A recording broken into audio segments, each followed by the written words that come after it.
October 12th, 1492. Just after 2 a.m, a sailor named Rodrigo de Triana sees something in the moonlight, a dark shape against darker water. He shouts, fires a cannon. The fleet stops. They wait for dawn. When the sun comes up, Christopher Columbus looks at an island. White sand, green trees, clear water, people walking on the beach. He thinks he's looking at the edge of Asia.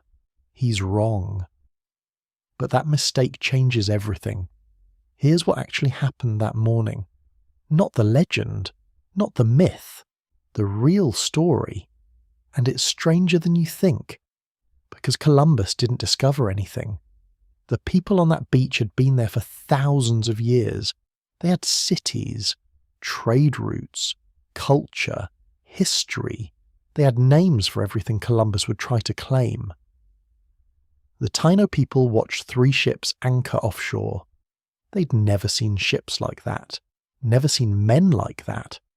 They had no idea what was about to happen. Neither did Columbus. He thought this was a quick stop on the way to China. He'd trade some beads for gold, get directions to the mainland, be home by Christmas. Instead, he stumbled into a world he couldn't understand, a civilization he couldn't see, a tragedy he couldn't imagine. This is the story of that moment, the real version. What Columbus actually saw when he looked at those islands, what the Taino saw when they looked back, what happened in the days and weeks that followed. It's not the story you learned in school. The traditional version goes like this. Columbus was brave. He sailed west. He proved the earth was round. He discovered America. He brought civilization to the New World.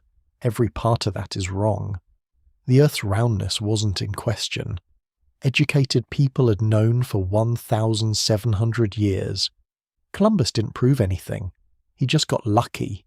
He didn't discover America. Millions of people already lived there. And civilization? The Taino had that already. They were about to lose it. If you're enjoying the content, please subscribe to my channel. Also let me know where you're watching from and what time it is. I always check the comments. Here's what really happened. A man with the wrong map and the wrong math accidentally landed in the wrong place. He spent the rest of his life insisting he'd been right. He died still believing he'd reached Asia. But in that confusion, in that collision of worlds, something shifted. 2 hemispheres that had been separate for 12,000 years suddenly reconnected. The consequences are still unfolding. This is that story, the true version. Starting with what Columbus actually saw that morning, and what he missed completely. Columbus was protecting something, but what exactly? The easy answer is Spain. He sailed under the Spanish flag. Ferdinand and Isabella funded the voyage. Spain got the gold. But that's not the whole story. Columbus wasn't Spanish. He was Genoese, born in Italy, raised speaking Ligurian. He'd spent years trying to sell his idea, to Portugal first. Spain was his backup plan, so he wasn't protecting Spain out of loyalty. He was protecting his deal. The contract he signed with Ferdinand and Isabella gave him 10% of everything. All profits from trade, all gold, all spices, 10% forever. Plus he'd be governor of any lands he found, admiral of the ocean sea. Those titles would pass to his sons. That's what he was protecting. His cut, his legacy, his family's future. But there's more to it than greed. Columbus believed something, really believed it. He thought God had chosen him for this mission, chosen him specifically. He saw himself as an instrument of divine will. In his later writings, he got mystical about it. He talked about prophecies, about bringing Christianity to the far corners of the earth, about preparing the world for the end times. He wasn't just looking for gold. He was looking for meaning, for purpose, for proof that his life mattered. That's what made him dangerous. A man chasing money can be reasoned with. A man chasing destiny cannot.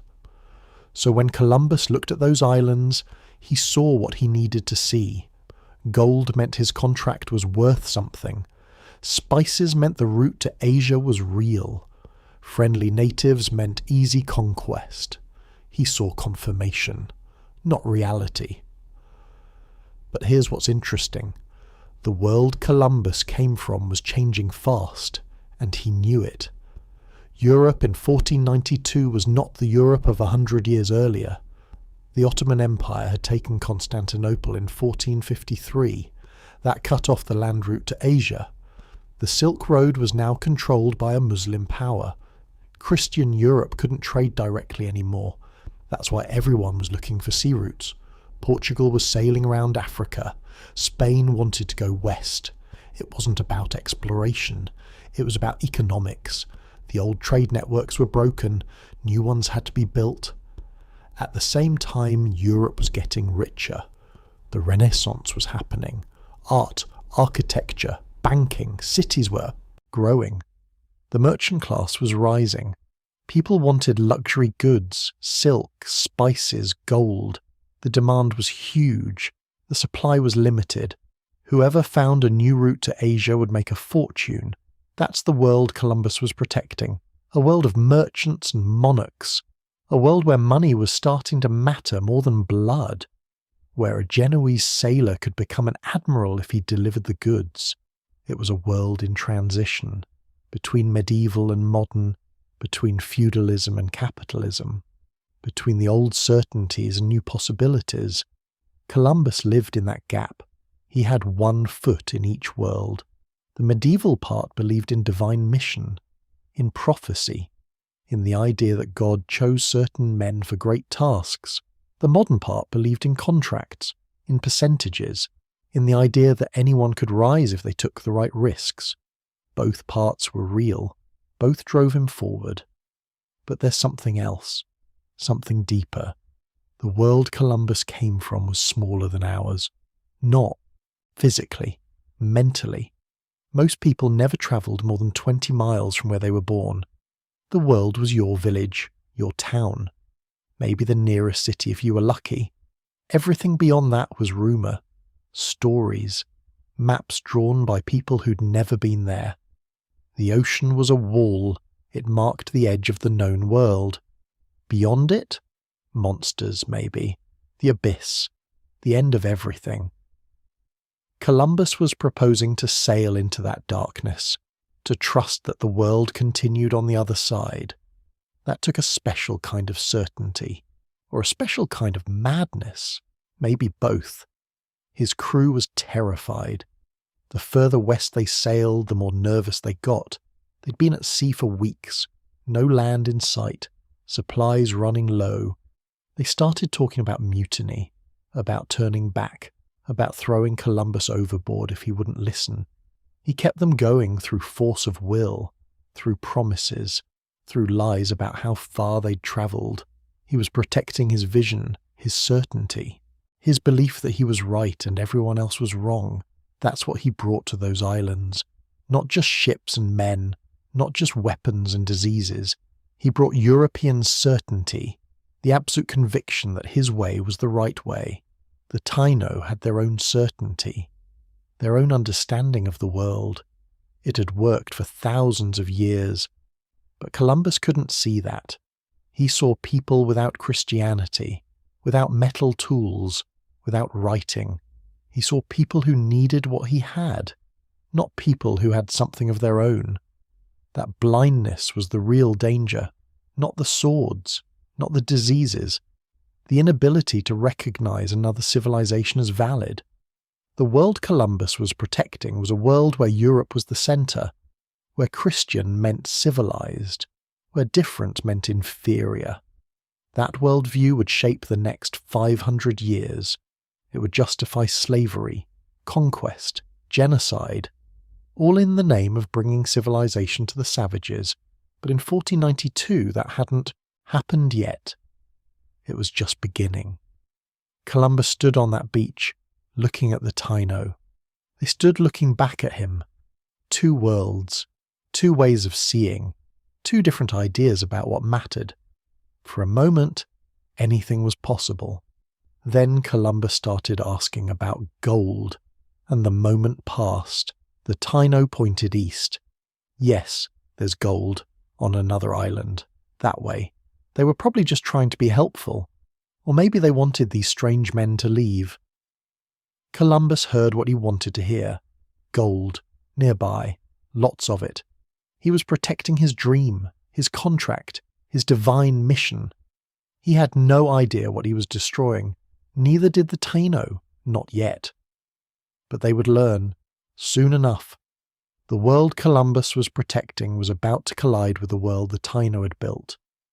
Only one would survive. That's not how Columbus saw it. He thought he was bringing light to darkness, civilization to chaos, God to the godless. He thought he was saving them. That's what makes this story tragic. Not that Columbus was evil, but that he was certain, absolutely certain he was doing the right thing. That certainty protected him from doubt, from guilt, from seeing what was actually happening. It protected him from the truth. And the truth was this: the world didn't need protecting. It was fine. It had been fine for thousands of years. What needed protecting was the Taino world. From him. But nobody knew that yet. Not on October 12th, 1492. They were still in that moment of possibility, before the consequences, before the collapse. Columbus looked at paradise and saw opportunity. The Taino looked at strangers and saw curiosity. Neither saw the future. Neither saw what was coming. Now, back to that beach. Columbus and the Taino facing each other for the first time. What happened next changed everything. But before we get to that moment, we need to understand something. What Columbus actually saw when he looked at those people. Not what he wrote in his journal, what he really thought. Columbus stood on the deck of the Santa Maria. The sun was rising. The beach was getting closer. He'd been awake for 24 hours straight. His eyes burned, his hands shook, but he couldn't look away. People were gathering on the shore. More and more of them. They were pointing at the ships, talking to each other. Some were running back toward the trees. Others were wading into the water.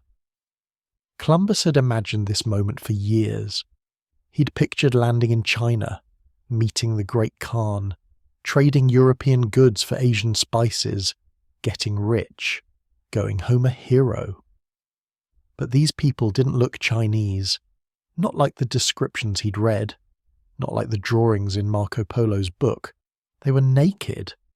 That's the first thing he wrote about them. Completely naked. Men and women both.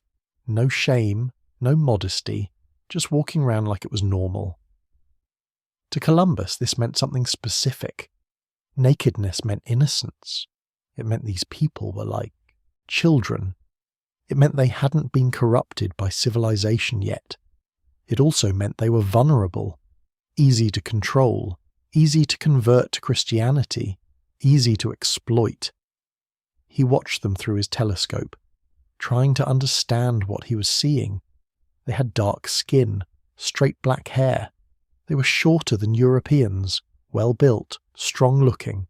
They weren't carrying weapons, that was important.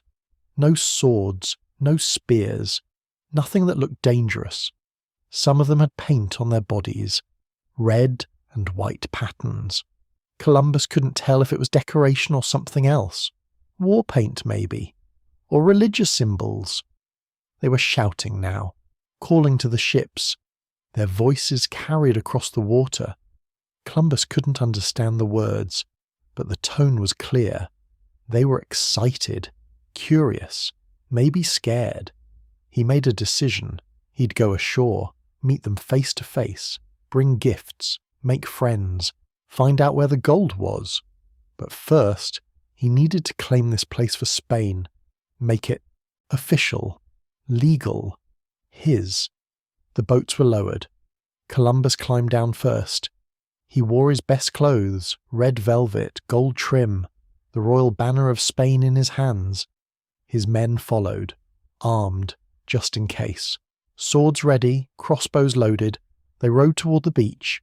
The Taino watched them come. Some moved closer, others backed away. Nobody ran. When the boats hit sand, Columbus stepped out.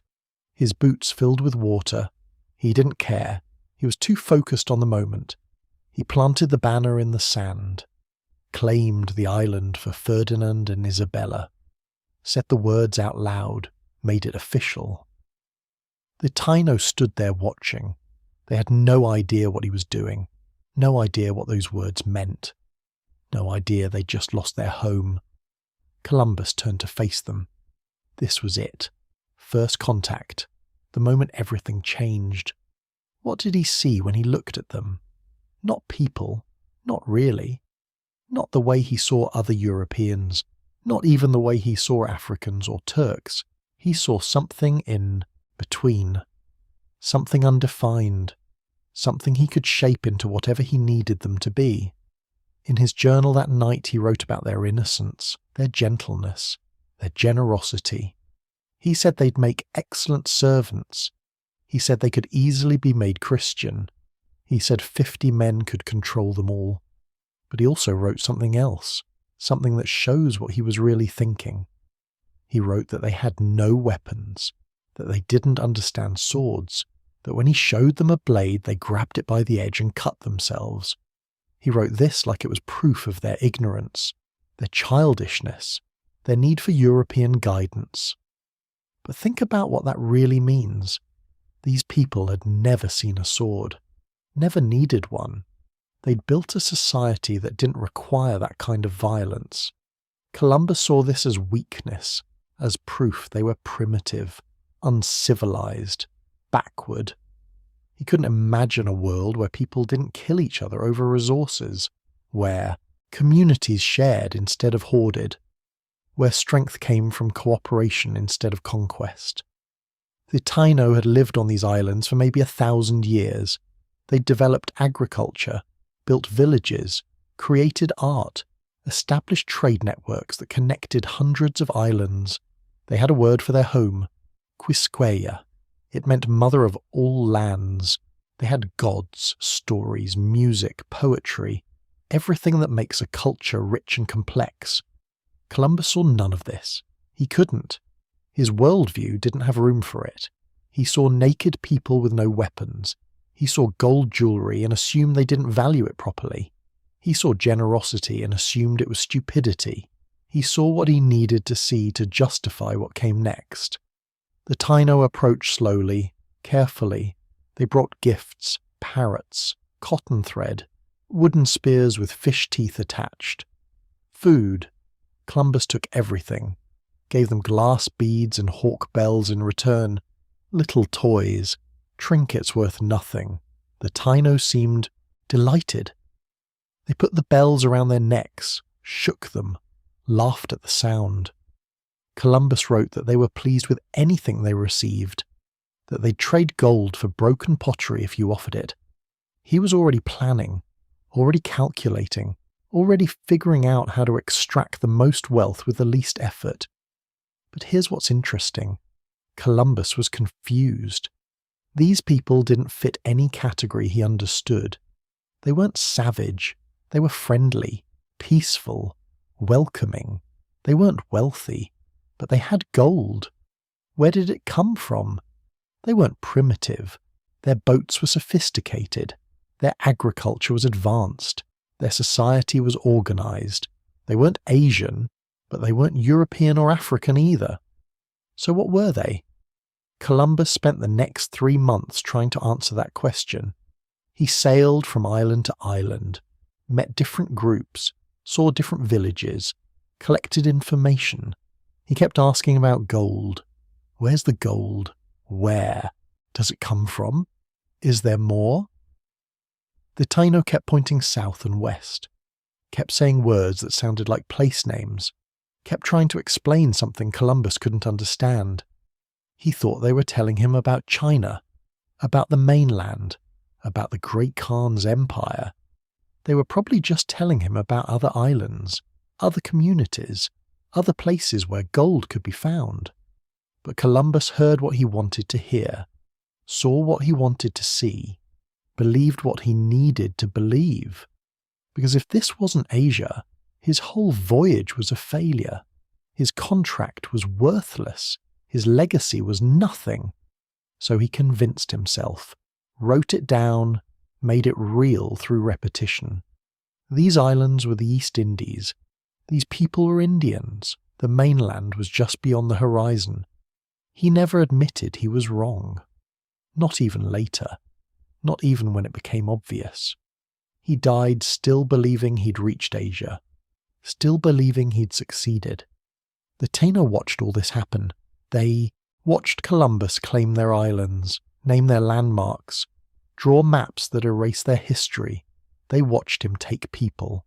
6 Taino were forced onto the ships, kidnapped to be brought back to Spain. Proof of the discovery, evidence of success. They watched him promise to return, to bring more ships, more men, more trade goods.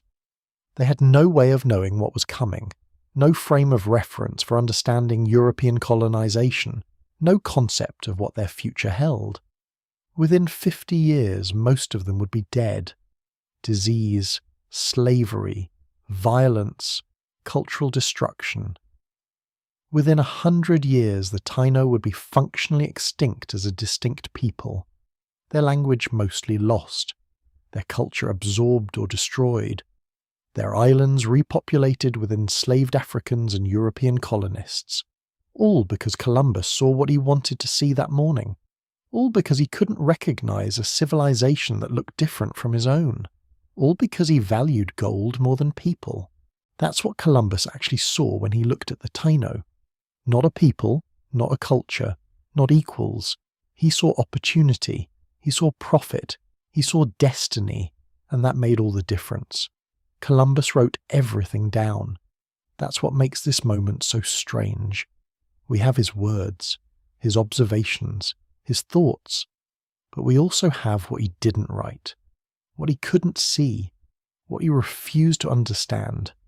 His journal from that first day is specific, detailed, almost obsessive. He describes the beach, the trees, the water, the people. He writes that the Taino are well-formed, good-looking, strong bodies, no deformities, no diseases that he can see.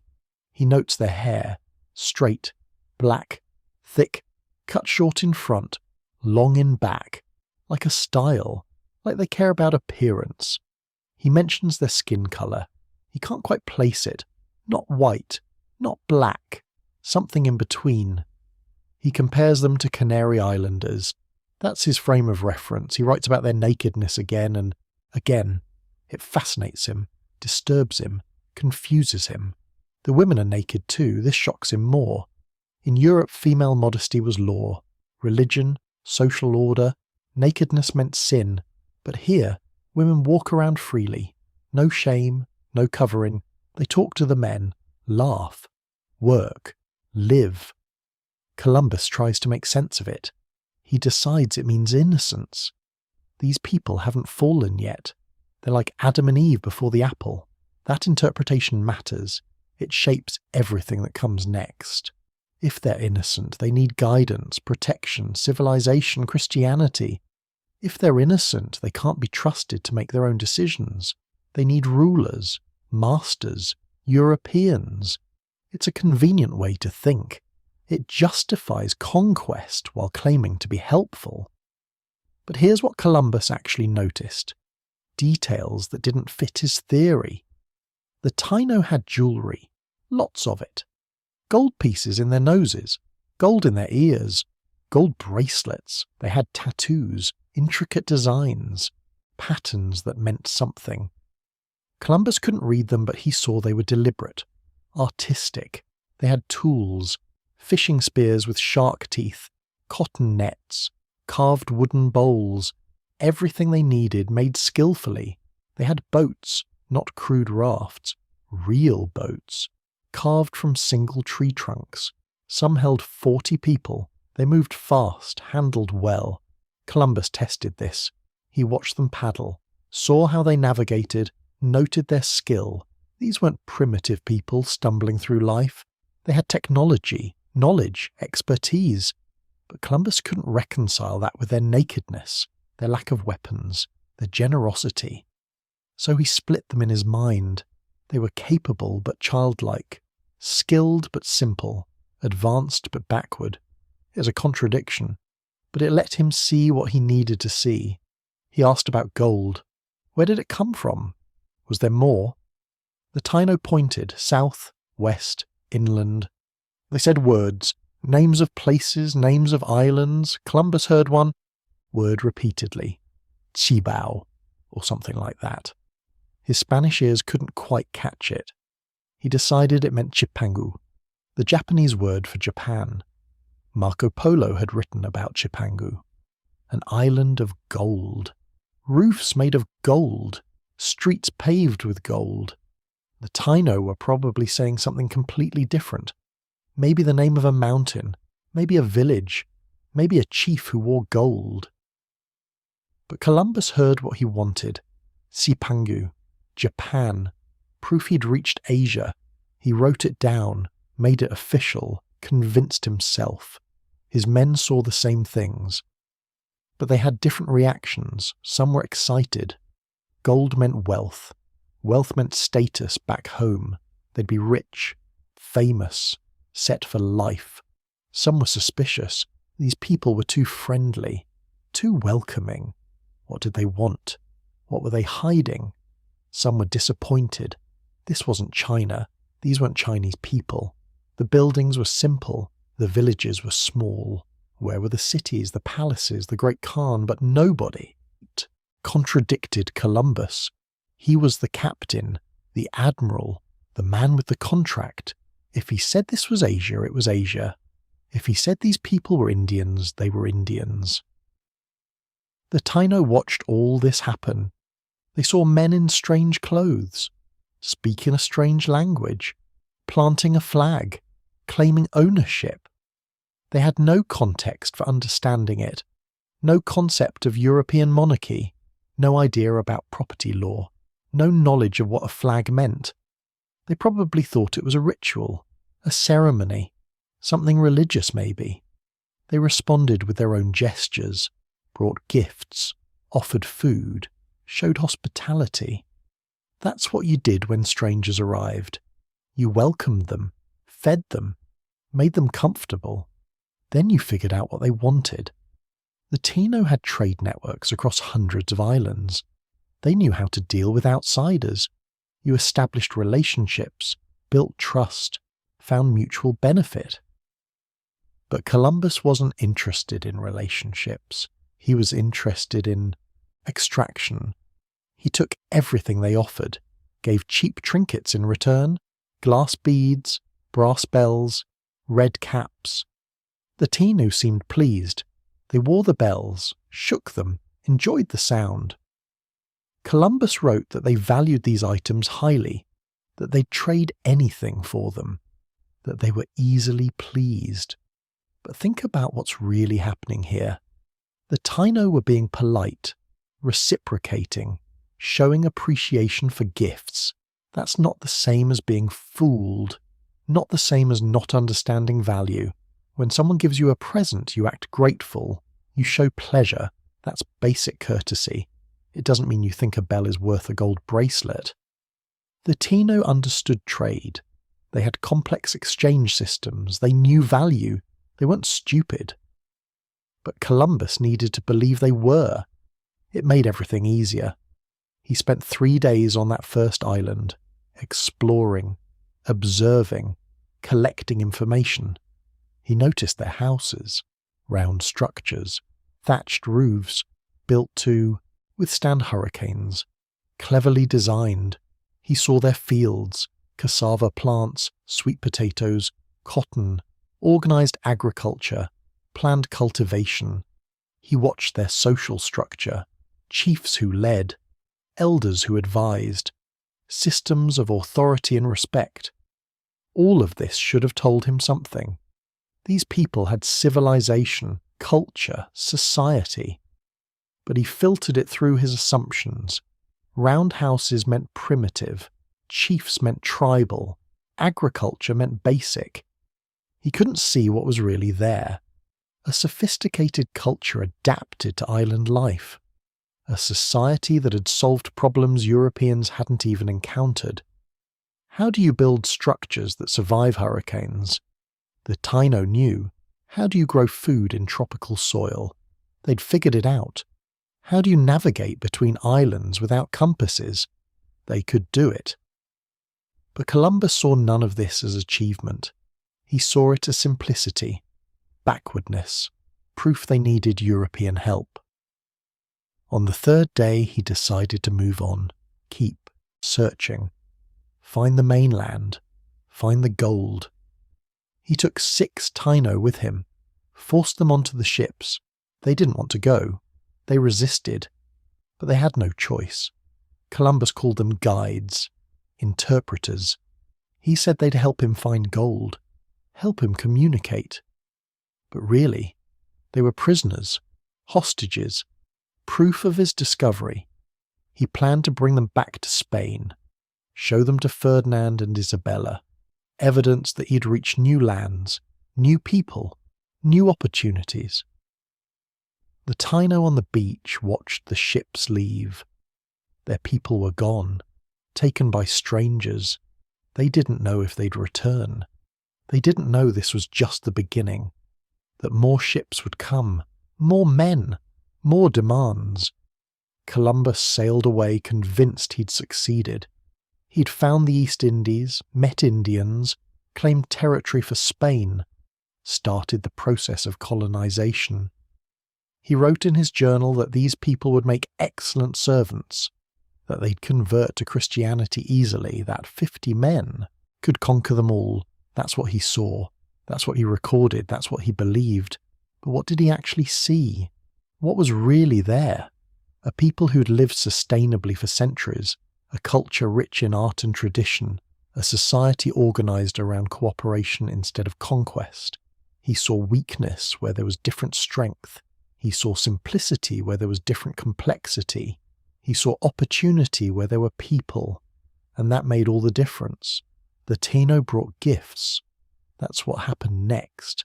They came to the beach carrying things, cotton thread, parrots, wooden spears, small pieces of gold.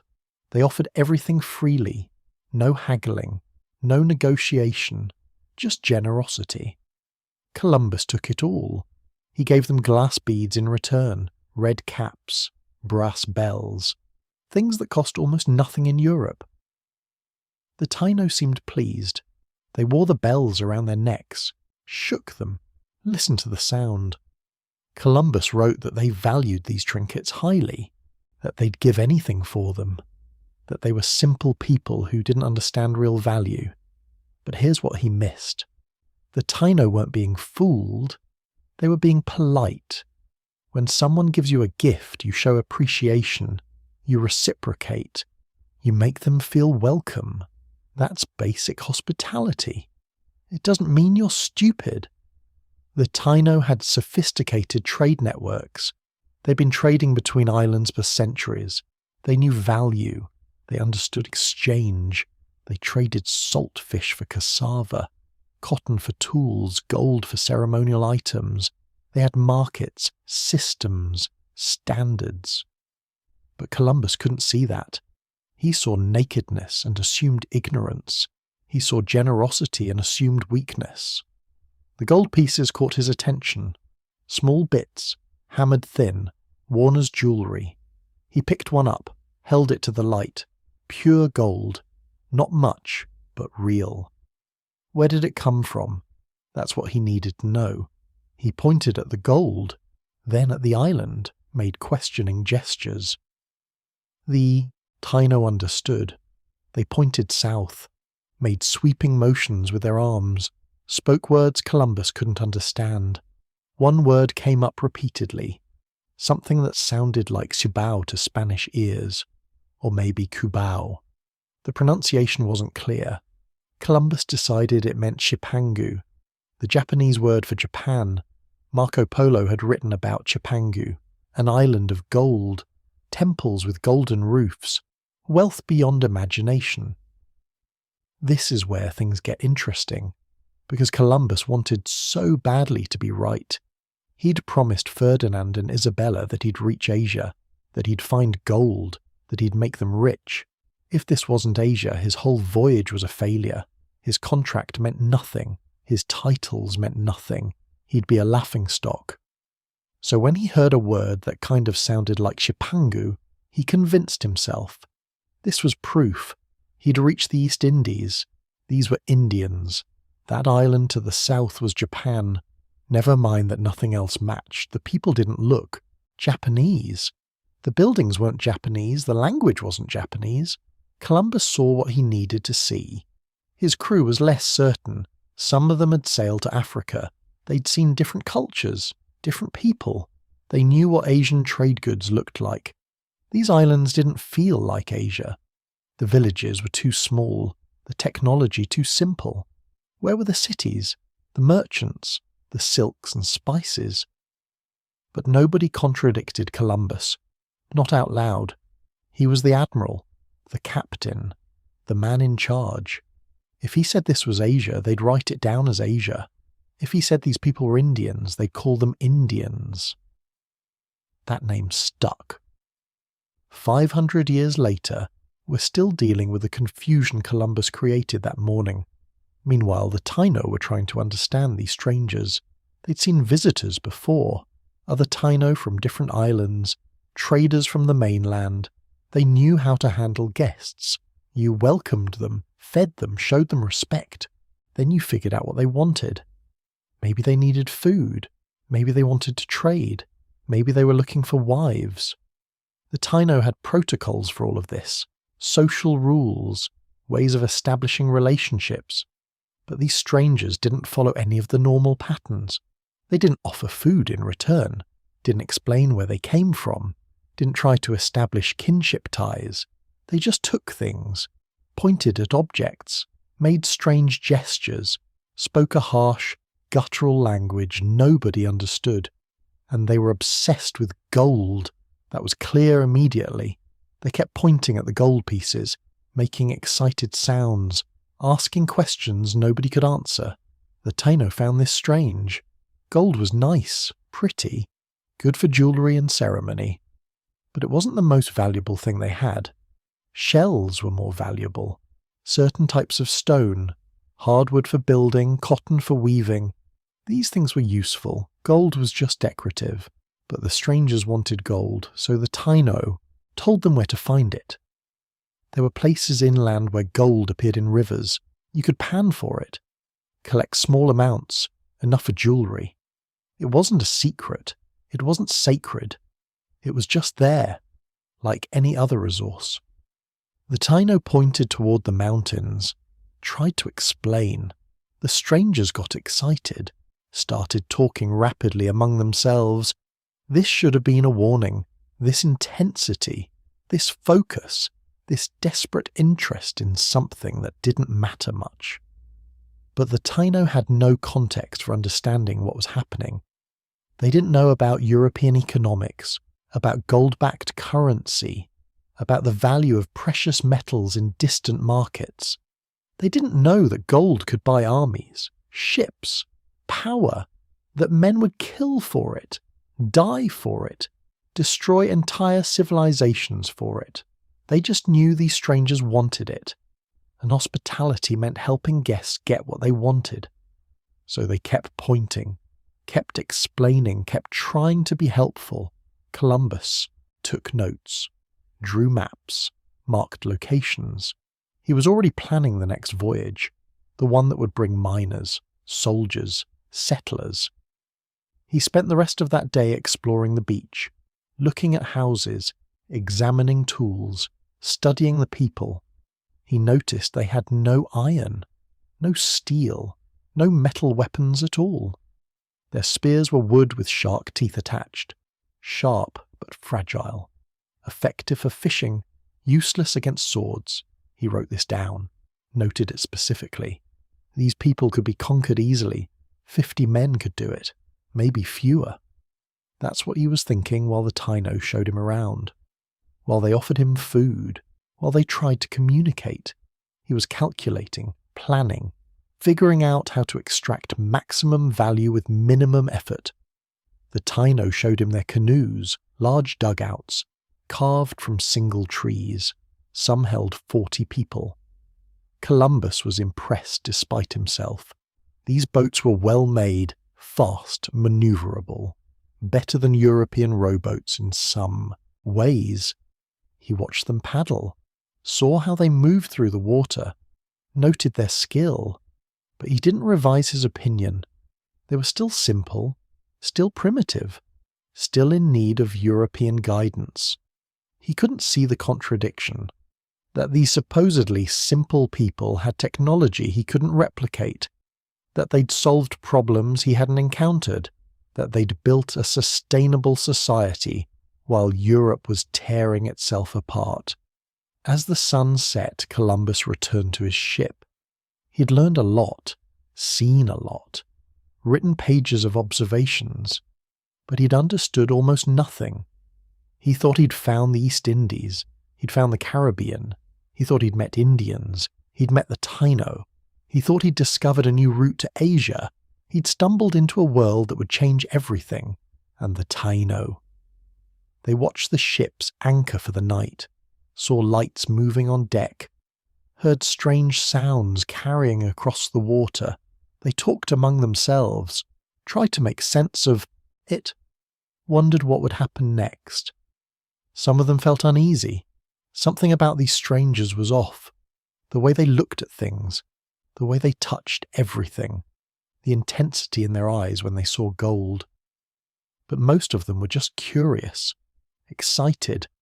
This was interesting, different, something to tell stories about. They had no idea they were watching the end of their world arrive, that within a generation most of them would be dead, that their children would be slaves, that their culture would be erased, that their islands would be renamed, that their story would be told by the people who destroyed them. They just saw ships, strangers. An interesting day.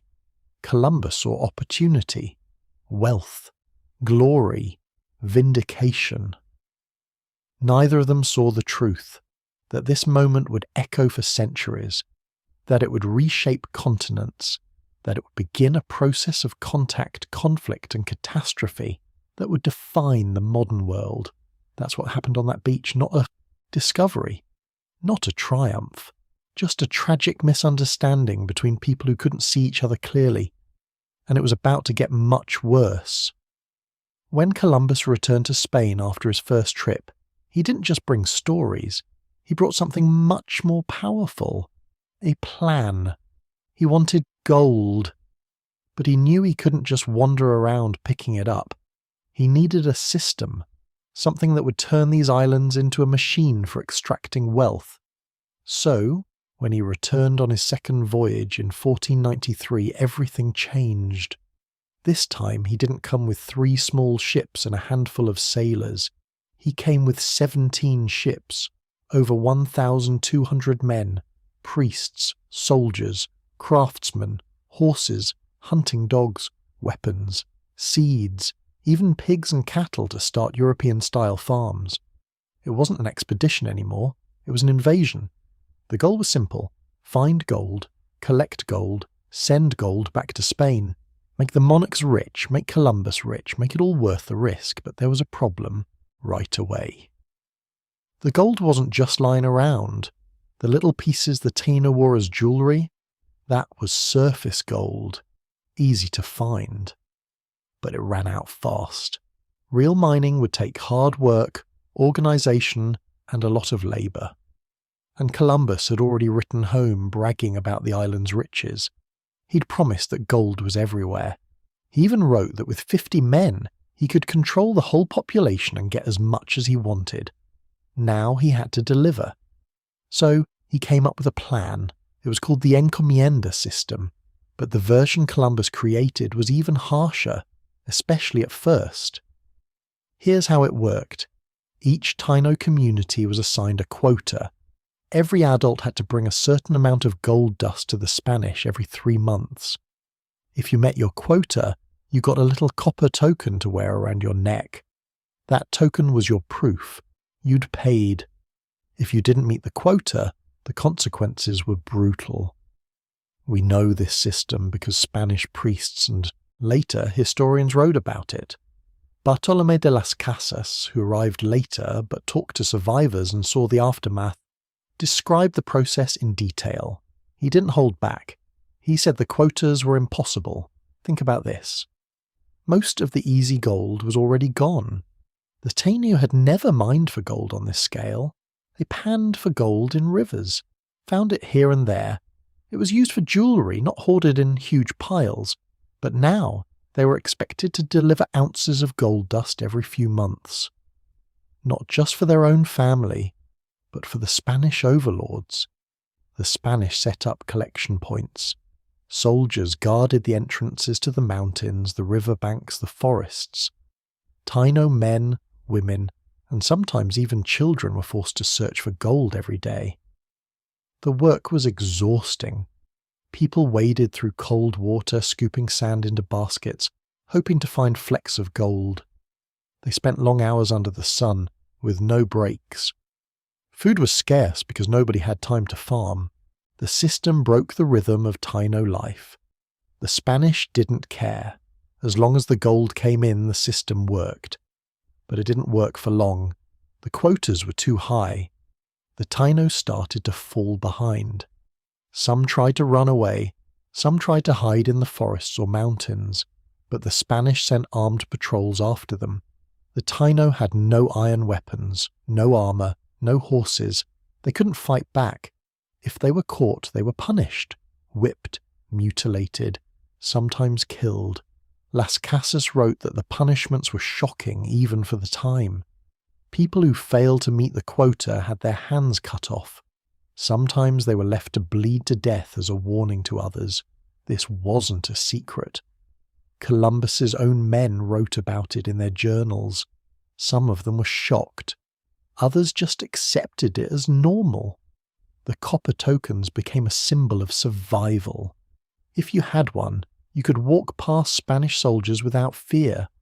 For a little while, anyway. But most people couldn't keep up. The gold dust ran out. The streams went dry. The Taino grew desperate. Families broke apart. Children starved. Villages emptied out. Some communities tried to flee to other islands. Some tried to fight. But the Spanish had dogs trained to hunt people. They had swords, crossbows and guns. Primitive by our standards, but terrifying to the Taino. The death toll rose quickly. We don't have exact numbers, but historians estimate that within a few years, the population of the island of Hispaniola dropped from as many as 300,000 people to less than 100,000. Some say even lower. Disease played a role too. Smallpox, measles, and other European illnesses swept through the islands. But the forced labour, violence, and starvation were just as deadly. The gold quotas stayed in place. Year after year, the Spanish collected whatever they could. But the amount of gold kept shrinking. Here's what's hard to imagine. For the Taino, gold was never the most important thing. Their lives revolved around farming, fishing, raising families, ceremonies, music, and trade. Now, suddenly, everything was about gold dust. Every day was spent searching for something that had never mattered much before. The Spanish kept records, lists of names, amounts of gold collected, punishments given out. These records still exist in Spanish archives. They paint a clear picture. This was a system designed to squeeze the islands dry. Some Spanish officials were horrified by what they saw.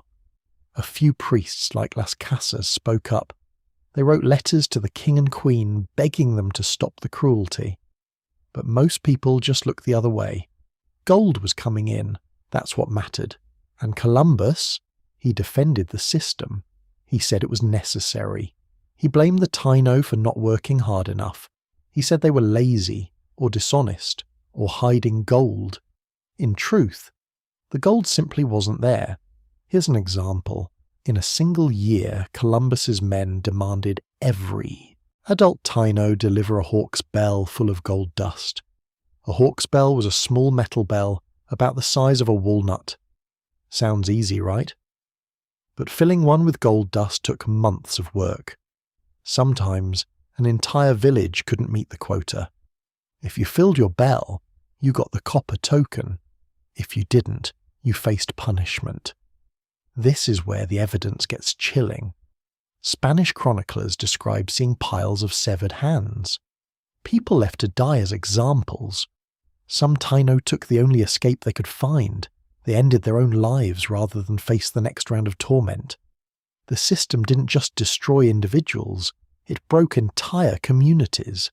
People stopped planting crops. There was no time to fish. Starvation spread. Babies weren't born. Old people gave up hope. And all for what? A handful of gold dust sent back to Spain. Not enough to make anyone truly rich. Not enough to match the wild promises Columbus had made to his sponsors. Eventually, word of the disaster reached Europe. Some Spanish officials started to question the whole project, but by then the damage was done. The evidence is everywhere, in the journals of Columbus's men, in the letters of priests, in the records sent back to Spain, even in the complaints of later governors who said there was nobody left to do the work. Archaeologists have found the old gold panning sites. You can still see where the streams were dredged, where the forests were cut down, where the soil was washed away.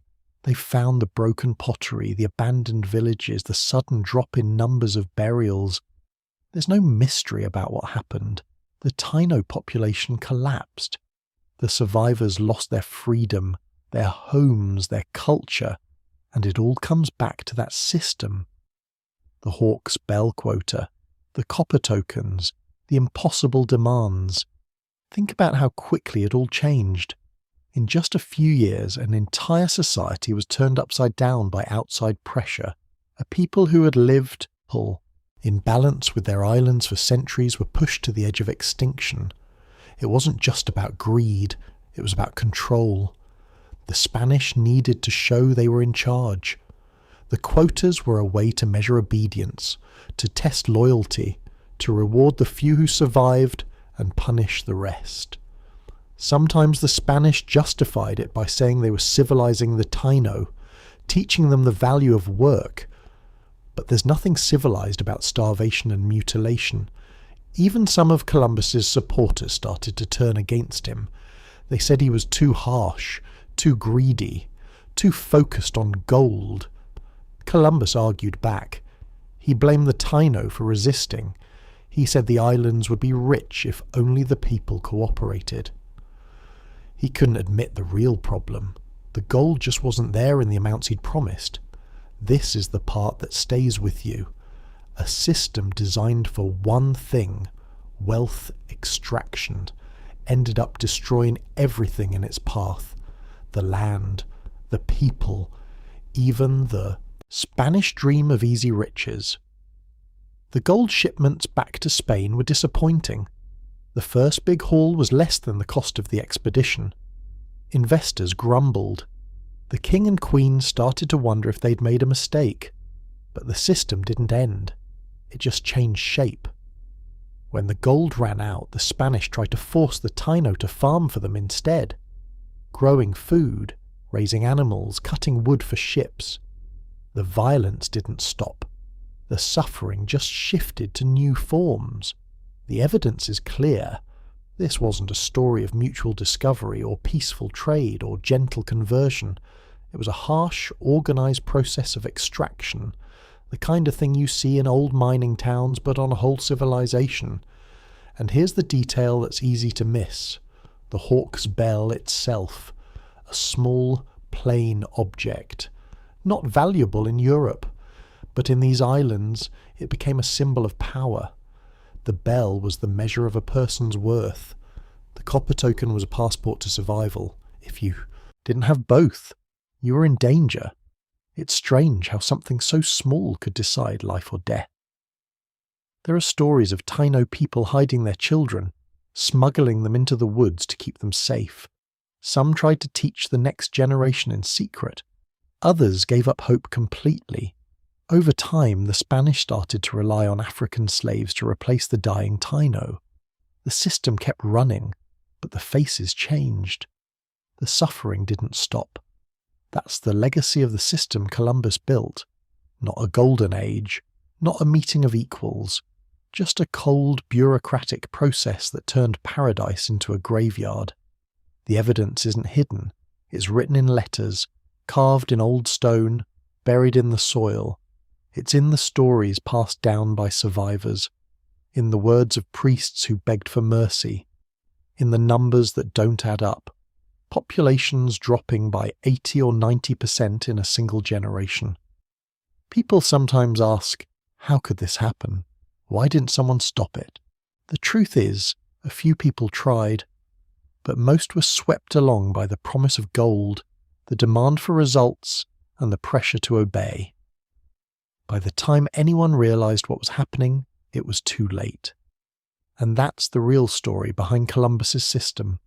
Not just a tale of exploration, but of extraction and loss. It's a lesson in how quickly things can unravel when power meets greed and nobody stands up to say no. But what happened to the people who couldn't meet their quotas? What did they do when the system closed in and there was nowhere left to run? That's where the story goes next. If you want to know what punishment looked like under Columbus's rule, you need to picture something cold and methodical. It wasn't just random violence or anger, it was a system. It was rules, quotas, and consequences, all written down and carried out by people who thought they were just doing their jobs. But the reality was a lot darker. Let's zoom in on a single village. It's early morning. The Spanish soldiers are already awake. They're standing at the edge of the village, armour shining, swords at their sides. There's a pile of copper tokens on the table, and a bigger pile of empty hawk's bells. Those little metal bells that now mean everything. The Taino line up, each person clutching a small cloth bundle. Inside there's gold dust, maybe a few grains, maybe more if they're lucky. Each person steps forward, opens their hand, and pours whatever they have into a Spanish bowl. The officer measures it.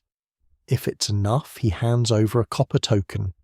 If not, he writes something in a ledger and waves the person away. Some people try to hide their fear. Others don't bother. Everyone knows what happens if they fail. The punishments are public, that's the point.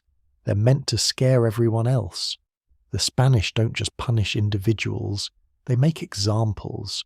The stories come from witnesses, priests, runaway sailors, even some of the Spanish themselves. Bartolomé de las Casas described seeing people with their hands cut off, sometimes noses too, sometimes ears, sometimes worse. The point was to leave a mark that everyone could see. There's a report from Michel de Cuneo, an Italian nobleman who sailed with Columbus. He wrote about patrols sent into the hills to hunt down anyone who tried to escape the system. If they caught someone, the punishment could be death. But sometimes it was mutilation. Sometimes they'd tie people up and parade them through the village, showing everyone what happened to those who disobeyed. Why so much focus on hands? Because hands were the tools of labour. Without them, a person couldn't work, couldn't gather gold, couldn't survive. But the Spanish didn't care. The message was simple: obey or suffer. The punishment was its own kind of control. But it wasn't just physical pain. There was humiliation too. People who failed to meet quotas could be forced to carry heavy loads back and forth all day, sometimes with no rest. They might be made to kneel for hours in the sun as soldiers laughed.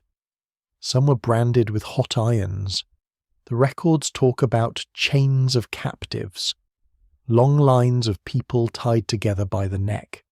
They'd be marched from village to village, sometimes for days, as a warning to others. If someone fell behind, the soldiers didn't slow down. They just dragged them along. Sometimes people died on the road. It gets worse. Remember, the Taino had never seen this kind of punishment before. In their world, justice was handled inside the community. Most crimes were settled by talking, making amends, or sometimes a short exile. Losing a hand or being killed for failing at a job, that was unthinkable, so the shock was even greater. Some Spanish officers wrote home about the punishments, bragging that they were keeping order. Others admitted they were going too far. Even Columbus's brother Bartholomew sometimes questioned the violence, but not enough to stop it. How many people suffered these punishments? We don't have exact numbers. The Spanish didn't always keep records of deaths or injuries, but there are clues. In one letter, a governor complained that there were not enough hands left to work the fields or pans for gold. It wasn't just a figure of speech. He meant it literally. Archaeologists working on the island today have found skeletons with cut marks on their bones. Some had healed injuries, meaning people survived for a while after losing hands or arms. Others show signs of violence, fractured skulls, broken ribs, damaged spines. It wasn't just sickness that killed people, it was the system itself. There's another layer here: psychological punishment. The Taino watched as their leaders were humiliated. Chiefs who once settled disputes and kept villages together were reduced to beggars, lining up for tokens like everyone else. Some were forced to wear special clothes or hats, marking them as failures or traitors. Others were stripped of everything and left to die in the forest. Sometimes the Spanish took hostages. If a village fell behind on its quota, the soldiers would take family members, wives, children, elders, and threaten to kill them unless more gold appeared. This was written about in several letters. It wasn't just a threat. There are stories of children being killed in front of their parents to force confessions or speed up the search for gold. Why did the Spanish do this? Some of it was greed, some of it was fear. They were a small group far from home, surrounded by people they didn't trust. Punishment became a way to show strength, but it also got out of control. Once the system was set up, it ran on its own. The officers were rewarded for results, not for kindness. There's evidence that some Spanish soldiers hated what they were doing. A few deserted and tried to live with the Taino. Some wrote letters to Spain begging for change. Las Casas, the priest, wrote page after page describing the horror. He said it was a hell on earth. But most people stayed silent or went along. It's easy to get lost in numbers, so let's look at a single story. There was a woman named Anacaona. She was a leader, a poet, and famous for her wisdom. She tried to keep peace with the Spanish, even as the system closed in. But when her people couldn't meet the quotas, she was accused of plotting rebellion. She and many of her followers were killed, hanged in the public square. Her story survived because it was so shocking, even some of the Spanish wrote it down. There are other stories too. People who escaped ran to the mountains, living in caves or thick forests. Some formed small bands, attacking Spanish patrols when they could, but most were hunted down. Dogs trained to kill were sent after them. The Spanish bragged about how quickly the dogs could catch someone. The punishments didn't stop with adults. Children were forced to work. If they couldn't, they were beaten, or worse. Some were taken away to be servants in Spanish houses. Others disappeared. Nobody knows what happened to them. The impact of these punishments went beyond pain or death. They broke the spirit of entire communities. People stopped trusting each other. Villagers turned against neighbours, hoping to avoid blame. Some offered up scapegoats, accusing others of hiding gold or plotting escape. The Spanish encouraged this. It made control easier. There's a Spanish word, repartimiento. It means dividing people up and giving them out as labour, almost like property. The Taino were parcelled out to Spanish settlers. If you were assigned to a settler who was kind, you might survive. If not, you might not last long. There was no appeal, no escape. Punishment was also used to control information. If someone was caught spreading rumours or encouraging resistance, they could be executed on the spot. A few tried to send messages between villages warning about Spanish patrols. If caught, they faced the worst punishments. The Spanish also used religion as a tool. Some priests tried to convert the Taino, but conversion didn't protect you from punishment. In fact, sometimes it made things worse. If a convert failed to meet the quota, it was seen as betrayal, both to the Spanish and to God. Punishments for these people were sometimes even harsher. Let's talk about the numbers again, because they matter. Within 20 years, the population of Hispaniola dropped by more than 80%. Some estimates say even 90%. That's not just from disease, though disease played a big role. It's from starvation, overwork, and punishment. Entire villages vanished. Fields grew wild. Roads fell silent. The Spanish noticed. They wrote letters home, complaining about the lack of Indians. Some suggested importing people from Africa to fill the gap. Others thought about bringing in workers from other islands, but the system never really changed. It just found new victims. There was no real justice under this system. If you were accused, you had no way to defend yourself. The Spanish were judge, jury, and executioner. Sometimes all it took was a rumour or an angry soldier. There are stories of people punished for crimes they didn't commit, or for accidents, like dropping a gold nugget or spilling food. Over time, the punishments changed shape. When gold ran out, the focus shifted to farming, building roads, or cutting wood. But the method stayed the same. Miss your quota, and you face the same old threats: whipping, mutilation, death. The Spanish crown heard about the punishments. Sometimes new laws were passed, promising better treatment. But those laws were rarely enforced. The people in charge on the islands usually ignored them. They were far from Spain, and the king wasn't coming to check. Here's something strange. Even some of the settlers suffered under the system. If a Spanish colonist failed to meet his own quota, like not sending enough gold or food back to the governor, he could lose his land or be thrown in jail. The pressure trickled down from the top. Everyone was watching everyone else. The punishments weren't always physical. Some people were forced into debt, owing years of work for a single mistake. Others lost their homes or possessions. Over time, the lines between punishment and slavery blurred. If you were Taino, you were always at risk. There are echoes of this story in later history. Systems built on quotas, punishments, and control pop up again and again. But in 1492 and the years after, it was new. Nobody had seen anything like it. The Taino didn't just lose their land, they lost their sense of safety, their hope for the future. If you visit the Caribbean today, you can still find traces of this era. Ruins of old Spanish forts, broken pottery scattered in the dirt, stories passed down about ancestors who fought or fled. In the soil, archaeologists find layers of ash and charcoal, signs of villages burned, fields cleared by force. The records kept by the Spanish are dry and official, lists of names, quotas filled or missed, punishments given. But between the lines, you see the real story, a story of control, fear, and resistance. The people doing the punishing thought they were building an empire. They were really building a legacy of pain, and yet some Taino found small ways to resist. They hid tools, helped each other escape, kept old songs and stories alive, even as the world changed around them.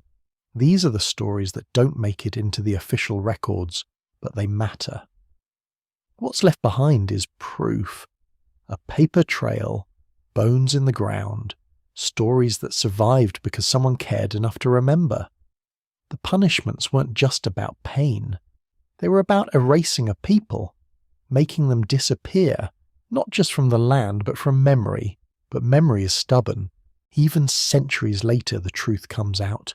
Letters, diaries, broken objects, all reminders of a time when punishment was used to control, to terrify, and to break.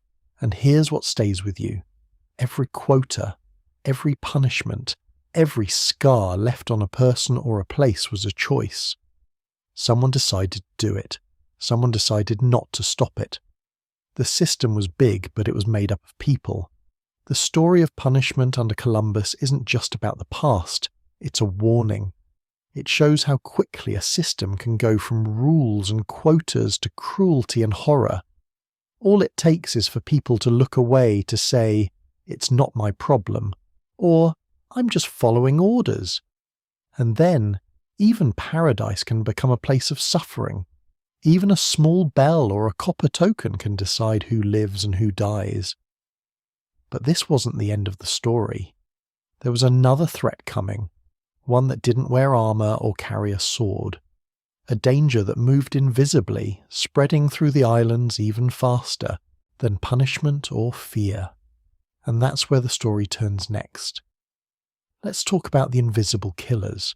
Not the swords, not the chains, not the punishments you can see. I mean the dangers that crept in quietly. The ones no one really understood, not at first. Diseases. Sicknesses the Taino people had never met. Illnesses that arrived with the ships, hidden in the bodies of sailors, soldiers, and animals. This is where the story shifts, where violence turns silent. Imagine the islands before Columbus. The air warm, thick with the smell of fruit trees and salt. People fishing in the shallows. Children chasing each other through the grass. For thousands of years, sickness was a part of life, but it was mostly familiar. The Taino got colds, fevers, maybe the occasional stomach bug, but they didn't get smallpox, or measles, or influenza. Those diseases didn't exist in the Caribbean yet, and then, suddenly they did. It started quietly. A cough here, a rash there, maybe a fever that wouldn't break. At first, nobody thought much of it. People got sick sometimes. Usually they recovered. But this was different. The coughs got worse. The fevers burned higher. People started dying. First a few, then dozens, then whole families. The healers couldn't help. The old remedies didn't work. Nobody knew what was happening.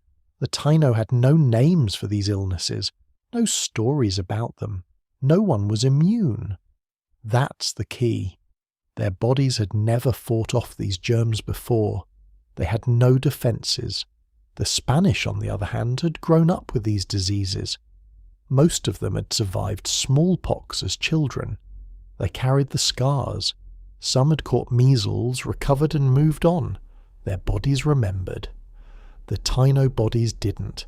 Think about how fast germs can travel. One sick sailor sneezes into his hand, then touches a doorknob, or shares a cup, or hugs someone. The germs move from person to person, invisible and unstoppable. In a world without hand, sanitizer, without medicine, without even a clue what germs are, it's like lighting a fire in dry grass. We have numbers for some of this. On Hispaniola, the island where Columbus landed, there were probably around 300,000 people when the Spanish arrived. Some say as many as 1 million. Within 30 years, almost all were dead. That's not a typo. In just one generation, the population crashed. Maybe 90% gone. That's not just from war or hunger. Most of it was disease. The first big killer was probably smallpox. It's hard to pin down the exact year it appeared. Some say it was 1518. Others think it was even earlier. But when it hit, it swept across the island like a storm. Smallpox starts with a fever. Then the rash comes. The skin blisters. Then scabs. It's painful, ugly, and very contagious. To people who had never seen it before, it must have seemed like a curse. Stories from the time talk about whole villages wiped out. People dying so fast there was no one, left to bury the bodies. Dogs and pigs wandering through empty houses. The Spanish wrote about it in their letters. They noticed the deaths, but they didn't always understand the cause. Some blamed the weather. Some thought it was God's will. But it wasn't just smallpox. There was measles too. Measles can seem like a mild childhood illness today, but in a world with no vaccines, it was deadly. The fever, the spots, the cough, the lung infections that came after. In Europe, most kids got measles and survived. In the Caribbean, it was often a death sentence. Then came influenza, what we call the flu. Waves of it, spreading faster than the Spanish could travel. A ship would land on one island, and a few weeks later, people on the next island would start to get sick. Sometimes, the disease would even arrive before the Spanish did, carried by traders, runaways, or animals. Let's slow down and look at what this meant in real life for people on the islands. Picture a Taino village, thatched roofs. People gathered around a fire sharing stories. One day someone gets a headache, the next they're burning with fever, others start to cough. Soon the sick outnumber the healthy. There aren't enough people to bring water, to cook, to care for the dying. The children cry. The elders pray to spirits they hope are listening. There's no medicine, no doctors in the way we think of them. The healers use herbs, but nothing works. The Spanish don't understand either. Some try to help, but most are afraid of getting sick themselves. Some even blame the victims, saying it's punishment for not converting, or for resisting Spanish rule. The deaths come in waves. Sometimes the disease slows down, then comes roaring back a year later. Each time fewer people survive. The survivors are weak, grieving, traumatized. The villages shrink.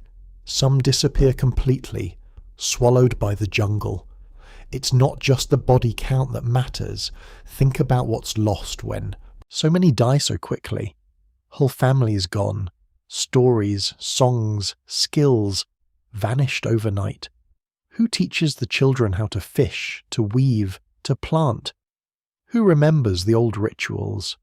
When the elders die, so does the memory of the past. Historians call this a virgin soil epidemic. That's just a fancy way of saying the land was untouched by these diseases before the Spanish came. The people were like dry grass in a lightning storm. Europe, on the other hand, was more like a field that burned every few years. The people there had survived disease after disease. The strongest lived. The weak died. Over time, the survivors passed on some resistance to their children. In the Caribbean, there hadn't been time for that. The diseases hit like a hammer. Let's talk about numbers again, because they show the scale. On Cuba, the population might have been 100,000 or more in 1492. 50 years later, maybe a few thousand. On Puerto Rico, the same story. Jamaica too. Everywhere the Spanish landed, the pattern repeated. People died faster than anyone could count. It didn't stop with one disease. Each new ship brought new germs. Sometimes the Spanish didn't even know they were carrying them. Lice, fleas, rats, all stowed away on ships, all spreading sickness. Even the animals brought danger. Pigs and cattle carried their own germs. Sometimes the diseases jumped from animals to people. The Taino noticed the connection.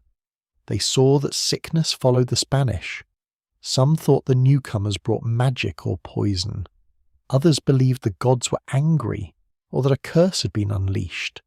Some tried to flee, running into the hills, hoping the sickness wouldn't follow, but it did. The germs travelled with the wind, with water, with trade goods. There are stories of villages that tried to cut off all contact, hoping to stay safe. Some survived a little longer that way, but eventually someone would sneak in, bringing food or news, and the disease would find its way in. There was no escape. We talk about history like it's made of dates and battles, but sometimes it's quiet things that change everything. A cough, a handshake, A single sneeze in the wrong place. That's what happened here. Let's look at the Spanish side for a moment. Some of them got sick too, especially the first time they caught a Caribbean fever. Malaria, yellow fever. Diseases that were new to them. But for the most part, the Spanish survived the European diseases. They'd already been exposed as children. Their bodies knew how to fight. That's why, even as the Taino died in huge numbers, the Spanish numbers grew. They brought more people from Spain, and they had children on the islands. The balance of power shifted, not just because of weapons or violence, but because of biology. You might wonder, did anyone know what was happening? Did the Spanish realize they were the carriers? Some guessed, but most didn't understand. The idea of germs wouldn't come for hundreds of years. Back then, people blamed bad air, or evil spirits, or even the stars. There are letters where Spanish priests wonder why the Taino are dying. Some try to explain it as God's will. Others just shrug and say it's a mystery. But if you read the records closely, you start to see a pattern. The Spanish noticed that after a village got sick, there were fewer people to work, fewer to pay tribute, fewer to punish. Some officials complained that the loss of workers was hurting their gold mines or farms. That's how you know the scale, when even the colonizers, who care little for the people, start to panic about the dying. Not all the deaths were direct. Sometimes disease and hunger went hand in hand. When so many people are sick, the crops don't get planted. The fish aren't caught. The children have no one to care for them. Even those who survive the first wave of illness can die of starvation, or from other sicknesses that move in after. Some settlers wrote about walking through empty villages, houses abandoned, fires cold. The silence was eerie. Fields once full of people, now overgrown. The Spanish called it La Gran Mortandad, the Great Dying. But even those words can't really capture it. Let's talk about resistance, because it's easy to think the Taino just disappeared. But they didn't go quietly. Some fought back, even as they got sick. Some ran to the hills, formed new communities, tried to keep their culture alive. Some learned to hide, to blend in, to survive in any way they could. But the diseases didn't care. They followed everywhere. There's a deeper level to this story. Disease didn't just kill people, it broke connections. Imagine a world where every family loses someone, every village loses its leaders. Old knowledge disappears, trust breaks down. People are afraid to gather, to mourn, to even touch each other. The bonds that held society together start to unravel. Here's what's strange. The Spanish kept arriving, but the people they expected to find were gone. The system they built, based on quotas, punishments, and forced labour, began to collapse. Sometimes there weren't enough workers left to make the system run. That's when the Spanish started bringing people from Africa, beginning a whole new chapter, but that's a story for another time. Let's pause and look at a single example. In 1518, a slave ship landed on Hispaniola. Someone on board had smallpox. Within weeks, the disease spread across the island. Witnesses wrote about it. They said the dead were everywhere. The living were too weak to bury them. Spanish priests tried to give last rites but couldn't keep up. The air must have felt heavy with loss. There are archaeological clues too. In the soil, scientists have found layers of ash and charcoal from burned villages. Graves filled quickly. Some bodies were buried in a rush, without ceremony. In other places, skeletons show signs of old injuries, healed bones, proof that people survived violence, but not the sickness that came after. The impact went beyond the islands. Diseases spread from the Caribbean to the mainland. By the time Spanish explorers reached Mexico, the germs had raced ahead. Some native cities were already struggling with new illnesses before the Spanish even arrived. In South America, the same story played out. Whole empires weakened before a single battle was fought. This is the part I love, even though it's heartbreaking. It shows how history isn't always about heroes or battles. Sometimes it's about tiny things, germs invisible to the eye, that decide the fate of nations. The Taino didn't lose their world in a fair fight. They were overwhelmed by something they couldn't see, couldn't understand, and couldn't fight. But here's what stays with you. The scars of those epidemics are still there, hidden under the surface, languages lost, songs never sung again, families broken, but also survival. The people who made it through carried new knowledge, new ways of living. Some Taino tradition survived, hidden in plain sight, in food, in words, in quiet customs that slipped past the conquerors. It makes you wonder how many other stories in history were changed by invisible forces.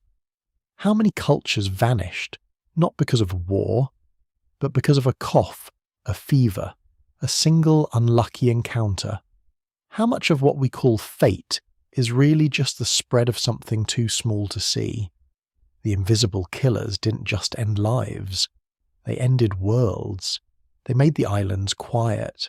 Fields went untended, villages emptied, the forests crept back in, covering the scars. For a while, it must have seemed like the world itself had gone silent. And that's the setup for the next chapter. The silence after the storm, the empty fields, the quiet beaches, the memories that lingered long after the last cough faded away.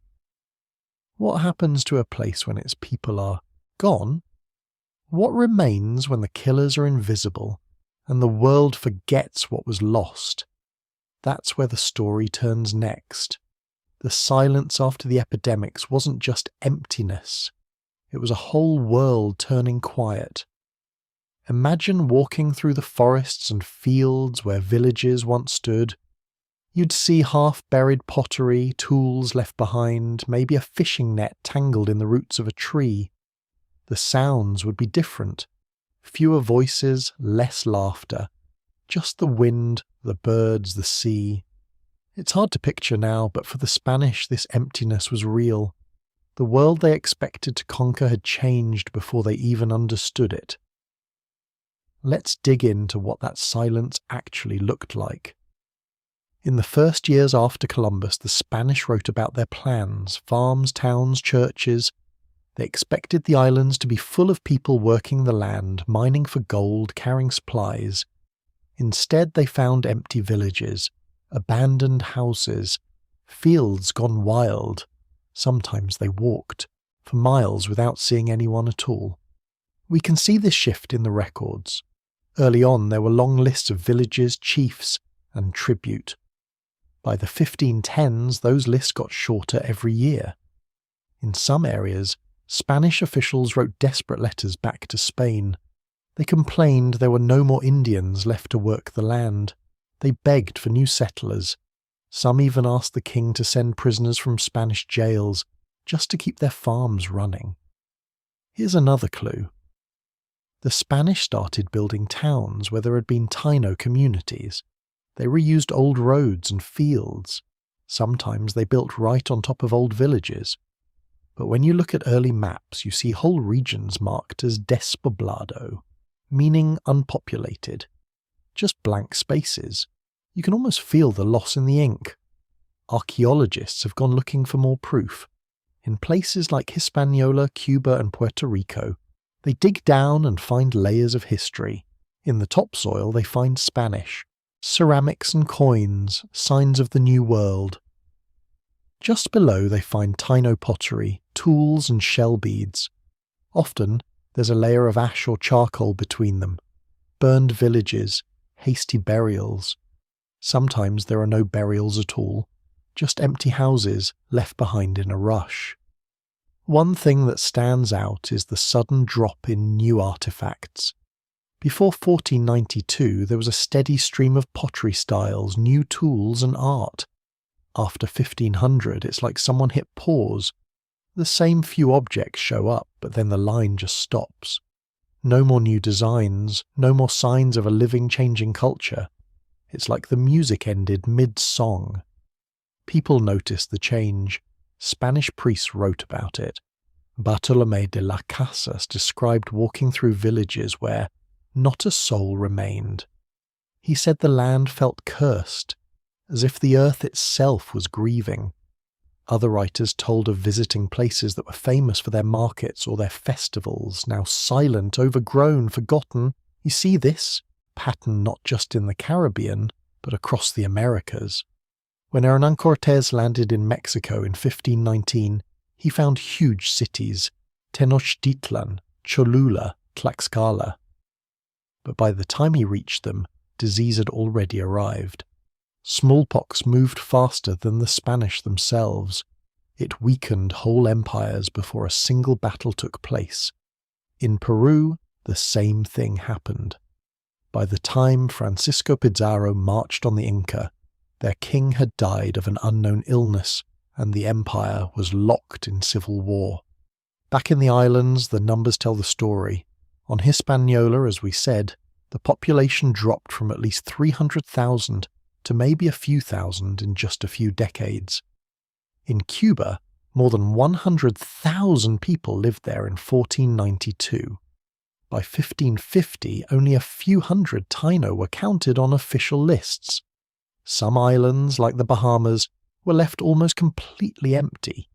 The Spanish even tried to repopulate them by kidnapping people from other islands, but the pattern repeated: disease, death, silence. There are other signs too. The Spanish brought livestock, pigs, cattle, horses. These animals spread across the landscape, sometimes going wild. They ate crops in abandoned fields. Pigs especially multiplied fast, turning parts of the islands into pig country.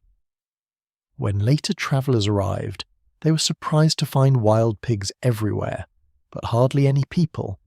It was a sign of how quickly nature took back the land. Let's talk about the forests for a minute. The Taino had managed the landscape for centuries. They cleared fields, planted crops, used fire to keep the forest in check. After the epidemics, those fields went wild. Trees grew back. Thick undergrowth took over. In just a few years, places that had been farmland turned back into jungle. It must have felt like the world was erasing the memory of what came before. Sometimes you get a glimpse of what was lost in the old Spanish writings. They mention fruit trees growing in strange places, mango, guava, avocado, far from any village. These were the leftovers of Taino gardens. Even when the people were gone, the plants survived. You can still find wild groves today, deep in the woods, marking where homes once stood. Every so often, the Spanish would stumble on a hidden group of survivors, people who'd escaped into the mountains or the thickest parts of the forest. They lived in small bands, avoiding contact, using old trails only they knew. Some joined up with escaped Africans, forming what the Spanish called Cimarron communities, runaways, rebels, survivors.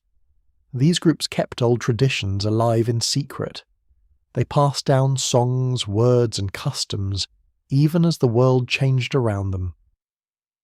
But for the most part, the islands grew quieter. The Spanish tried to fill the silence. They built new towns, brought in settlers, and started shipping people from Africa to work in the mines and fields. But the world they built was different. The Taino's way of life, their stories, their dances, their language, faded into the background. And here's where the evidence gets a little more complicated. For a long time, people said the Taino vanished completely. That's what the Spanish wrote. It made their story easier to tell. But modern research says that's not entirely true. DNA studies show that many people in the Caribbean today still carry Taino ancestry. Some words, foods, and customs survived, mixed in with the new ones brought from Africa and Europe. If you look at the names of places, Hispaniola, Cuba, Jamaica, Haiti, Borinquen, which became Puerto Rico, these are Taino words. The names stuck, even as the people changed. Cassava, barbecue, canoe, hammock, hurricane. These are Taino words that slipped into Spanish, then into English. They're everyday reminders of what was here before.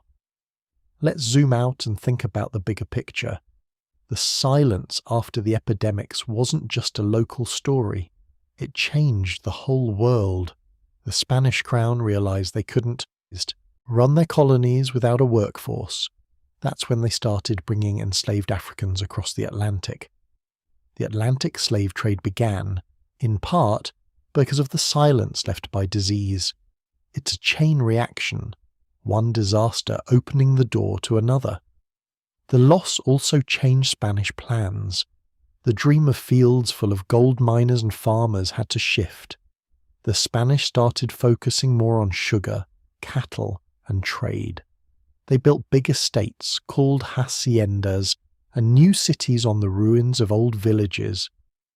The islands became stepping stones for further conquest, launching pads for expeditions to Mexico, Central America, and South America. Sometimes the silence was used as a weapon. Spanish leaders would point to the empty land and say it was proof that God wanted them there. They'd say the old world was wiped away to make room for a new one. It was a way to explain and justify what had happened. But the truth was messier and sadder. The silence wasn't a blessing, it wasn't a wound. Artists and writers have tried to capture this feeling. Some talk about ghost landscapes, places where you can feel the past under your feet, even if you can't see it. You walk through a forest or along a beach and wonder who walked there before. What stories were told around that old fire pit now filled with dirt and leaves? What music echoed down a river that's quiet now? The Spanish themselves sometimes felt uneasy about it all. Some early priests wrote about the burden of what they'd seen. They worried about souls left unbaptized, about villages lost before the gospel could reach them. Others just saw opportunity, land to be claimed, riches to be won. But even the most hard-headed colonists noticed the emptiness. They wrote about it again and again. This silence was impossible to ignore. Let's look at another kind of evidence. The things that did survive. Even as people died, some ideas and objects made it through. Taino pottery styles show up in later Spanish settlements. Some food traditions, like making cassava bread, were adopted by the newcomers. Sometimes Taino women married Spanish settlers. Their children grew up with mixed traditions, learning both worlds.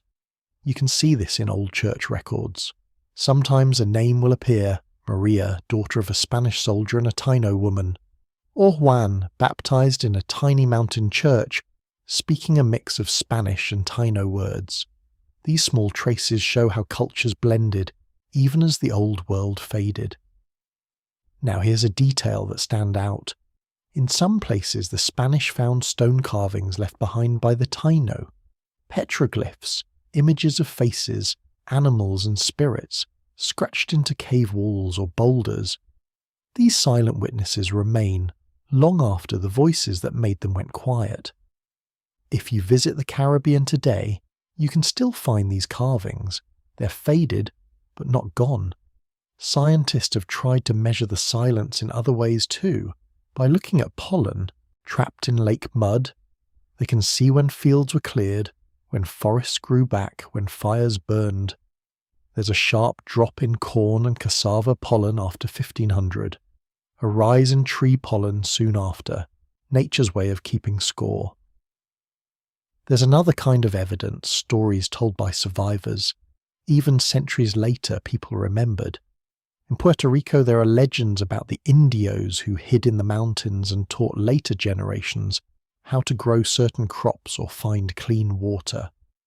In Cuba, some families can trace their roots back to Taino ancestors, even if the official records say otherwise. The silence also left its mark on Spanish plans for the future. When they realized they couldn't rely on the Taino workforce, they rewrote the rules. They passed new laws, sometimes pretending to protect the native people, but the laws came too late. The silence had already settled. What I love about this mystery is how the silence wasn't complete. It was never perfect. There were always survivors, always someone who remembered, someone who adapted. Even as whole villages disappeared, a few people held on. They hid pieces of their culture in plain sight. They taught their children songs and stories, even if they had to whisper. The evidence of this silence is everywhere, if you know where to look. In the shape of a pottery shard, in the twist of a word, in the wild fruit trees hidden deep in the forest. It's in the DNA of people who live in the Caribbean today. It's in the way the land looks, fields where jungle has grown back, rivers that run past forgotten villages. Here's what it all adds up to. The silence after 1492 wasn't just the end of a people. It was the start of something new, strange, painful, complicated. A place where memory and forgetting live side by side. Where the old world isn't gone, just hidden, waiting under the surface. And that leads us to what survived. Even in silence, some things made it through. The words, the foods, the customs that slipped past the conquerors. The next part of the story is about those survivors, the fragments of language and culture that are still with us, even now. So let's get into the evidence, the trail of words, foods, and customs that slipped through the cracks. Even as the world changed, something stuck around. You just have to know where to look. It's like following footprints after the rain. Faint, but still there. Start with a language. You might not realize it, but every time you say hurricane, canoe, or barbecue, you're speaking Taino. Those words didn't come from Spain or Africa or anywhere else. They came straight from the islands. The Taino had words for things the Spanish had never seen. Thick storms, strange boats, new ways of cooking. The Spanish didn't have names for these, so they borrowed them. Huracan for the wild storms that tore across the Caribbean. Canoa for the light, hollowed-out boats that cut through shallow water. Barbacoa for the raised wooden racks used to smoke meat. These words stuck. They travelled back to Spain, then out to the rest of the world. Think about that for a second. The Taino didn't get to write their own books. They didn't get to keep their lands, but their words survived. Sometimes they're all that's left. It wasn't just objects. Even the names of places survived. Jamaica, Haiti, Cuba, Borinquen, all Taino words. When the Spanish mapped the islands, they kept these names. They might have changed the spelling, but the sound stayed the same. It's strange, isn't it? The people who lost almost everything still left their mark on the map. It's a kind of quiet victory, even if nobody called it that at the time. Now look at food. Some of the most famous foods in the Caribbean started with Taino farming. Cassava is a big one. The Taino grew it everywhere. They called it yuca. It's a root, like a potato, but tougher. They had a special way of grating it, pressing out the juice and baking it into flat bread. The Spanish called it casabe. They learned to eat it because there wasn't always wheat or bread from home. Even today, you'll find cassava bread on tables in Puerto Rico, the Dominican Republic, and Cuba. Sweet potatoes called batata are another gift from the Taino. Even the word batata spread far beyond the islands. The Spanish brought it to Europe, and from there, the name travelled to Africa and Asia. It changed a little in each language, but you can still hear the original sound. Tobacco is another. The Taino grew and smoked it long before the Spanish arrived. The word tobacco came from them. The Spanish picked up the habit and the name, then carried both around the world. Today there isn't a country on earth where people don't know about tobacco. It's not always a good thing, but it shows how one tradition can echo for centuries. And then there's the hammock. The Taino called it hamaca. It was their idea. The Spanish had never seen anything like it. They tried it, liked it, and brought the word and the invention back to Europe. Sailors started using hammocks on ships. Soldiers took them to new colonies. The word changed a bit, but hamaca became hammock. If you've ever rested in one, you're lying in a Taino idea. So words and foods travelled out. But some things stayed closer to home. Taino music, for example, is harder to trace. The Spanish wrote that the Taino loved to sing and dance. They had drums made from hollowed logs, rattles made from gourds, and wooden flutes. Some rhythms and instruments survived by blending into African and Spanish music. Listen to certain folk songs in Puerto Rico or Cuba, and you might hear echoes, beats and patterns that go back much further than anyone realizes. The way people built their houses also shows Taino roots. They made round houses with thatched roofs called bohíos. The Spanish saw how cool and sturdy these homes were, and sometimes copied the style. In rural parts of the islands you can still find houses built this way. The materials and shapes have changed, but the idea is the same. A house that keeps out rain, stays cool in the sun, and fits into the landscape.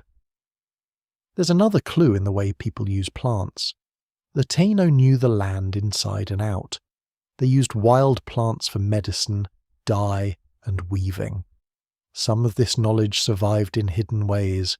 In Cuba and Puerto Rico, certain herbal remedies are still passed down from grandmother to granddaughter. Even if the Taino names are gone, the recipes remain. It's survival in disguise. Family too changed but didn't disappear. After the Spanish arrived, many Taino women formed families with settlers or enslaved Africans. Their children grew up with a mix of languages, stories, and beliefs. Over time, these blended families created something new. They weren't Taino in the old sense, but they weren't fully Spanish or African either.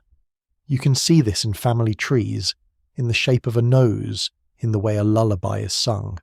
DNA studies back this up. Scientists have looked at people living in Puerto Rico, the Dominican Republic, and eastern Cuba. They find traces of Taino ancestry in about 60% to 80% of the population. That's not just a number. It means the story didn't end when the Spanish wrote extinct in their records. The people survived even if their names and languages changed. Let's talk about festivals. Every island has its own, but some traditions have deep roots. There's the Arito in Puerto Rico, a dance and song ceremony the Taino used for storytelling and celebration. Even after the Spanish banned it, the spirit of the Arito lived on in secret gatherings and local festivals. The music changed, but the reason for gathering, honouring ancestors, telling stories, celebrating the harvest, remained. Folk legends also carry pieces of the old world. In rural villages, people tell stories about the Sigua, or Dama de los Cien Ojos, spirits or protectors of the mountains.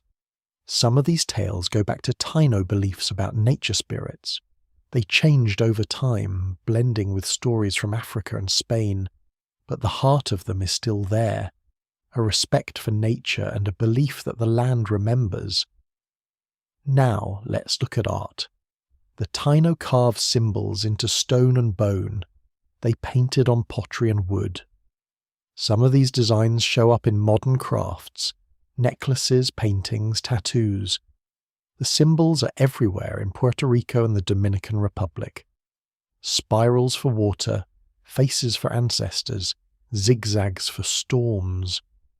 Even if people don't know the old meanings, they use the shapes. It's a way to stay connected, even without a clear line of memory. Petroglyphs, rock carvings, are still visible in caves and along riverbanks. Tour guides show visitors the old images. Kids draw them in school. Artists use the patterns in logos or murals. The lines are ancient, but the hands keeping them alive are modern. Some of the old Taino beliefs also survived in hidden ways. The Taino believed in spirits called zemis. These were carved figures that stood for gods, ancestors, or powers of nature. The Spanish tried to stamp out this religion, but pieces of it blended into Catholic practice. In some villages, people would keep small figures or stones as good luck charms. They might call them saints now, but the habit goes back to something much older. Even farming shows traces of Taino knowledge. The Kanuko system, a way of planting crops in mounds, was smart for the island soil. It helped protect against floods and kept the earth healthy. Spanish settlers noticed it worked, so they copied it. The technique spread to other islands and even into Central America. If you see a field planted in mounds, you're looking at Taino science. Let's think about the hidden places too. When the Spanish took over, some Taino escaped into the hills. They lived in small groups, far from the new towns. Over time, they mixed with Africans who'd escaped slavery. These Cimarron communities became pockets of survival, places where old languages, songs and ways of life hung on. Even today you can find families in the mountains of eastern Cuba and Puerto Rico who claim Taino roots. They grow cassava, tell old stories, and use words passed down for centuries. There's evidence in the bones too. Archaeologists have found graves from the years after 1492. Sometimes the burials mix Spanish and Taino customs. A body might be wrapped in a blanket, buried with a wooden cross, but also with a shell necklace or a carved zimi. It's proof that families were blending traditions, finding ways to honour both the old world and the new. Old Spanish laws also give us clues. The Spanish crown passed rules about indios, how they should be treated, what languages they could speak, what jobs they could do. These laws changed over time, sometimes to protect, sometimes to control. But the fact that the laws had to be written at all means the Taino were still there, still present in the minds of the rulers. Let's not forget resistance. The story isn't just about survival or blending in. Some Taino fought back. There were uprisings, escapes, and stories of leaders who refused to give up. The legend of Anacaona, a Taino queen in Hispaniola, is still told today. She was a poet, a leader, and a symbol of courage. Even after her death, her name lived on as a sign of strength. You'll find schools, streets, and books named for her. Everyday objects tell stories too. Early Spanish houses in the Caribbean sometimes included Taino-style stools, baskets, or fishing nets. The design made sense for the climate. Light, strong, easy to make. Over time, these practical things became part of Caribbean life. The Taino way of making a basket or a net outlasted the people who invented it. Now, let's look at the bigger picture. The Caribbean became a crossroads: Spanish, African, Taino, and later French, English, Dutch. Every group brought something new, but the foundation was always there. Taino roots run deep, even if the branches look different now. You see it in the way people cook, the way they talk, the way they tell stories. In the end, survival didn't always mean standing in the open. Sometimes it meant hiding in plain sight. A word here, a recipe there, a festival that looks Spanish on the surface but has Taino bones underneath. That's how culture works. It bends, blends, adapts, but it doesn't just disappear. Here's what I find fascinating. For a long time, history books said the Taino vanished, but the evidence says otherwise. Their DNA, their words, their foods, and their art are all around us. They're in the shape of a hammock, the taste of cassava bread, the beat of a drum at a street festival. They're in the names we use and the places we call home. So, when you think about the story of 1492, remember it's not just a story of loss. It's a story of survival too, of people who found ways to slip past disaster, to leave a mark even when everything seemed against them. Their legacy is quieter than the one written in Spanish chronicles, but it's no less real. Today, you can travel through the Caribbean and see the evidence for yourself. You'll hear school kids sing folk songs with Taino beats. You'll walk past graffiti that copies ancient petroglyphs. You'll eat foods that started in gardens thousands of years old. Meet families who can trace their roots to the first people of these islands, even if the paperwork says something else. The story keeps unfolding. New research, new discoveries, and new voices are adding to the picture. It's not a finished story. Maybe it never will be. That's the beauty of it. Every generation finds another piece, another echo, another word that survived. So next time you say hurricane, or swing in a hammock or eat cassava bread, remember, those aren't just words or things. They're pieces of a world that seemed lost, but wasn't. They're proof that even in the face of silence and erasure, something always survives. And that brings us to what this all means for us today. The story isn't locked in the past.